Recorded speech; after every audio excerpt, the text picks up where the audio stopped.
Hey everyone, it's Carissa Wiley here at Sprinkled with Glitter. Thanks for joining me. Today I am sharing these adorable skeleton or skelly plushies featuring the brand new Essentials by Ellen Holiday 2020 release. I'm mixing and matching some of the products in this release and I think you're going to love it. And you can head on over to my blog at sprinkledwithglitter.com. Over there I'm a part of a blog hop that will feature all of the new products from the Essentials by Ellen line. So here's a look at the products I'll be using today. I have the gingerbread plushie boy, the gingerbread plushie girl, and those are some die sets that were designed to make gingerbread plushies. And then I have the Skelly add-on. So this is going to make my gingerbread man a skeleton. Now I'm also going to be using some of the Essentials by Ellen wool blend felt and some of the coordinating threads. And finally, I'll be using this peel and stick fabric fusion. Now this is perfect for adhering felt. It makes your felt like a sticker. So it's a double-sided adhesive designed especially for fabric. And it says on the package you can actually use this for merit badges. That sounds like my kind of merit badge deal there. I think we hot glued them on my sash when I was a Girl Scout. But I've removed one of the backers and I've placed this adhesive onto the back of this linen colored felt. And I'm going to be using this to die cut my little Skelly add-on pieces for my gingerbread. Now, once I have that adhesive placed on the back, I'm just trimming down my felt. And then I'm going to take the Skelly add-on dies and I'm going to place these face down or blade side down onto my felt. Now, this felt has the adhesive on the back of it, but don't worry, this is going to die cut beautifully, I promise. Now, I wanted a little bit of red for the heart that is included in the Skelly add-on die set. And so I'm just taking a small piece of felt and a little bit of that peel and stick fabric fuse adhesive, placing that onto the back so that I can die cut my heart from that. And then I'm going to use just my standard die cutting sandwich. I don't have any shims added to this, and I'm going to run it through my Gemini Junior. Now, as I mentioned before, I am not using a shim with this, but if for some reason you're having difficulty die cutting your felt, there's a couple reasons that could be. Number one, you're not using a high quality felt. I recommend a wool or a wool blend felt, and this Essentials by Ellen felt cuts beautifully. The other thing is maybe you do need a shim for your die cut machine. So you can just throw a metal shim into your die cutting sandwich here. And I'm going to do that with this gingerbread plushie boy just to show you how that's done. So I'm just cutting my felt down because this felt is 9 by 12. So it doesn't fit through my Gemini Junior. It does fit through my standard Gemini, but I prefer to use the Junior for most things. So I have my felt and then I have my die blade side down. And then I've added my metal shim into my cutting sandwich here and just run that through my die cutting machine. Once again, a beautiful cut, but I would get a beautiful cut with this felt even if I wasn't using the shim. But if for some reason you're having a difficult time, check the makeup of your felt and also try adding a shim to your die cutting sandwich. Now I'm going to need 2 of the gingerbread plushie boys to make my plushie. And I'm just cutting the outline here, but I did want to show you that the gingerbread plushie boy and the gingerbread plushie girl do come with the option to add the stitching holes to the die cutting. So you can die cut these stitching holes onto your felt piece to make the holes pre-pierced. Now, I didn't want to have to deal with making sure that all of my holes were lined up on my front and back piece. So I am just going to create the holes myself with my needle as I stitch. Also, it allows me to control the size of my stitch if I don't pre-die cut those holes. So you can see I'm just popping all of my pieces out of these Skelly add-on dies. They've die cut beautifully. I don't have any loose strings. It went through the adhesive as well. And in order to attach these onto the base of my gingerbread plushie boy, I'm just going to need to remove the backer from the back of this felt on the adhesive and then stick that down just like a sticker. This works so wonderfully. I can't even tell you. And they do say that it's washable. And in just a minute, I'm going to tell you a story about that. So hang in there with me. So I'm just using my craft pick here to help me get the release paper separated from the adhesive that's on the back of my felt, and then I'm just placing these pieces down onto this gingerbread plushie boy base. Now I also created a couple of these skellies with the gingerbread plushie girl too, and you're gonna see those here at the end. I wanted to get all of these pieces adhered down onto the base before I started my stitching. And you could add the skelly to both sides of the gingerbread plushie if you want, but I only added them to one side. And for the final touch, I'm taking this little red felt heart and placing it right over the top of his bones. Now, I do know, because I am a nurse, that this heart would not be over the top of the bones, but this is just how we're making it for the craft world, okay? This skelly is definitely not anatomically correct, okay? So let's move on. I am taking some of the coordinating DMC floss that is already coordinated to the felt. Ellen Hutson has done all the hard work for you, and for every color of felt, they have a coordinating floss, so be sure to check the store for that.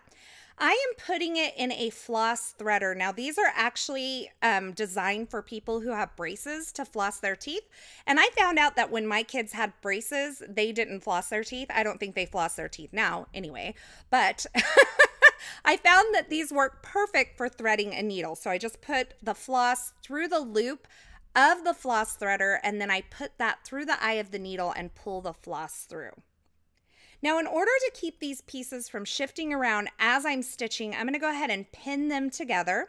And then I'm going to start my blanket stitch. And I'm going to open up the 2 layers. And I'm going to start by just piercing through the back layer and allowing my knot to be on the inside of this plushie so that it's nice and clean.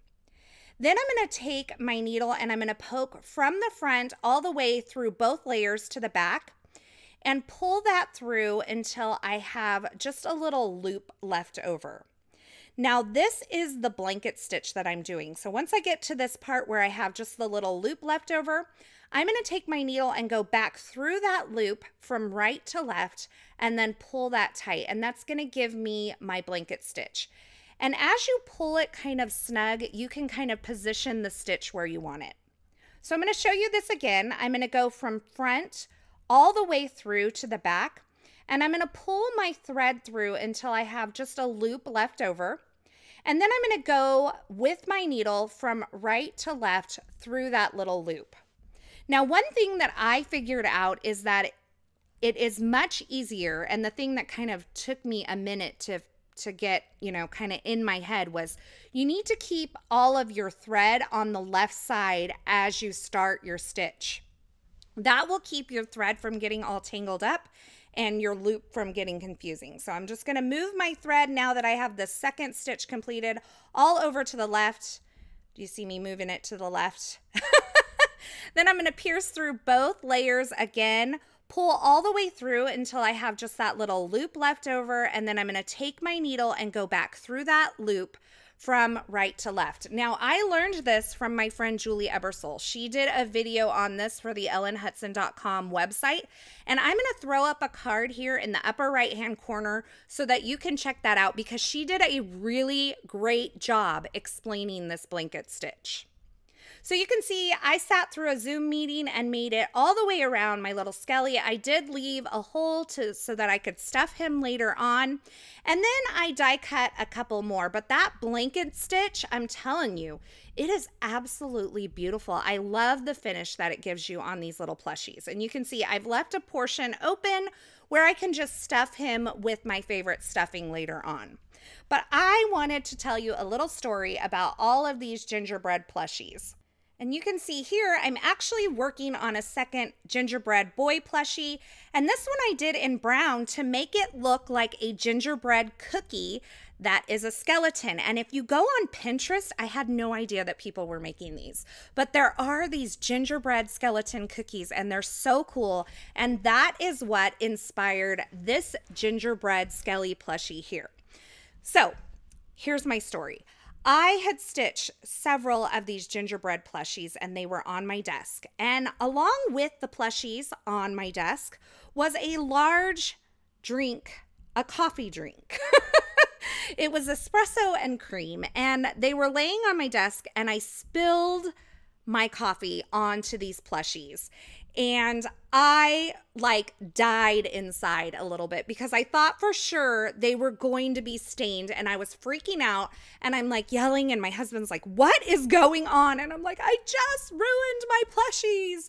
And I'm running through the house with these coffee soaked Skelly plushies. They weren't stuffed yet. They were just flat. I hadn't quite stuffed them yet. And I ran them into the kitchen, and I threw them into a bowl of cold water because it was all I could think to do. They had all of this adhesive on them, all of the stitching done, and I was just imagining that all of these plushies were ruined, and that cream colored felt or that linen colored felt that was on the top were gonna be stained.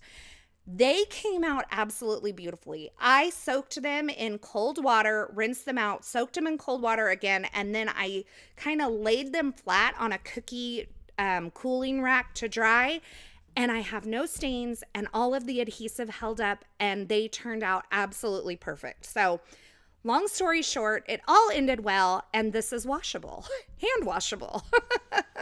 But I do not recommend keeping your coffee near your plushies. That is also the moral of the story. And that pink one was a part of the one that got spilled on, and she came out beautifully. She is not stained at all. So I was super happy when they came out okay. So now that I have all of these stitched about 3/4 of the way, I'm going to start filling them with some polyfill, and I'm using the end of my Teflon bone folder to kind of push the polyfill into the various little limbs of this plushie. Now, you can also use a chopstick, and I was using a plastic chopstick for this, and it was working rather well, but my daughter got mad at me for using her chopsticks to fill my little Skelly plushies, and so I had to find something else to kind of push that polyfill down into these limbs with, and so the Teflon bone folder was the alternative to the chopstick. That's what happens when you have a 16-year-old. They don't let you use any of their things, but they want to use all of your things.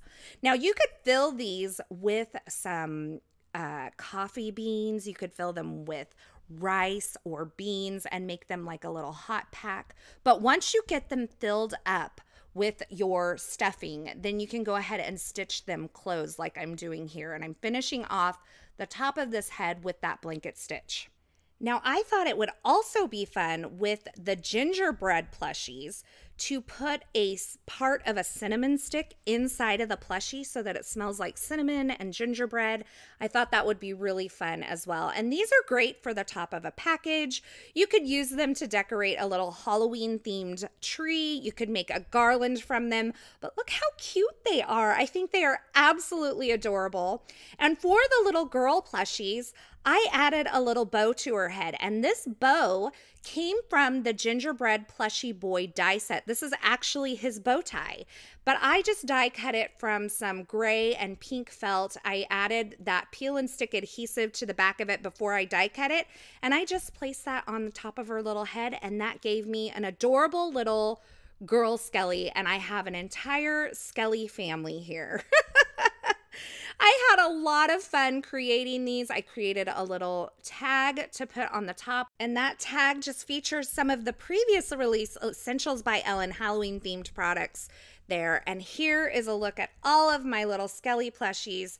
Absolutely adorable, perfect for Halloween, and so versatile because then you can use it for Christmas and create those gingerbread boys and girls as well. Now, keep in mind that these gingerbread boys and girls and the Skelly add-on are just a small part of the Essentials by Ellen Holiday 2020 release. That is available now exclusively at ellenhudson.com, and I will have that entire new release linked in the description at YouTube below, so be sure to check that out. Or you can head on over to my blog at sprinkledwithglitter.com. I will have that link below as well. Over there, you'll find more still shots, more information, and a complete list of supplies, as well as all the information on the blog hop that this video is a part of, and I hope you will check that out over there. As always, thanks for stopping by. Thanks for watching. I hope you enjoyed this video. If you did, be sure to give this video a thumbs up, and don't forget to subscribe to my YouTube channel so you won't miss any of my card making and paper crafting video tutorials. And don't forget to hit that gray bell to turn on the notifications so that you are notified every time I upload a new video. Once again, I just want to say thank you for stopping by and hanging out with me today. I really do appreciate it. And until next time, I hope you have a fabulous day.